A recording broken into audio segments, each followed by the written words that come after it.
তো হ্যালো বন্ধুরা, আমি দীপালি আবার একটা ছোট্ট নতুন ব্লগ ভিডিও নিয়ে আসলাম।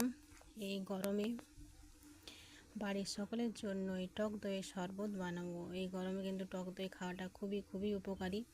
তাই সেই মতো আমি 1 প্যাকেট টক দই নিয়েছি। আর এখানে পরিমাণ মতো আমি চিনি নিয়ে নেব। দই তো আমরা সাধারণত কিনেই খাই। এখানে দইটা টক আছে বলে আমি সেরকম চিনি দিলাম, বড় চামচের 2 চামচ। আর এখানে ঠান্ডা জল দেব। এই গরমে ঠান্ডা হলে তো ভালো হয়। আর তার সাথে রয়েছে টক দই।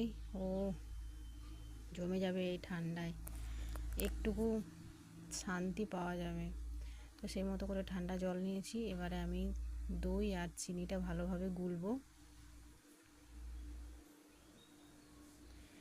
এখানে দই আর চিনি ভালোভাবে আমার মিক্স হয়ে গেছে। এবারে সকলের জন্য রেডি করে নেব। তোমরাও চাইলে কিন্তু এভাবে বানিয়ে এই গরমের মধ্যে খেতে পারো, একা না খেয়ে সকলের জন্য।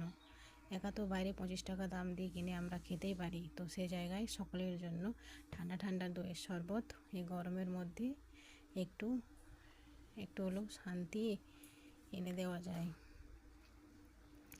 দেখো সকলকে দিয়ে দিয়েছি। এবারে আমি আমারটা নিয়ে নিয়েছি। এবার একধারে খাওয়া চলছে আর একধারে রান্না। এই গরমে সকলেই একটু তৃপ্তি পাবে। কি টেস্ট, সেই স্বাদ। তো চলো আমি এখন খেয়ে দিয়ে রান্না শুরু করব। তো চলো, টাটা।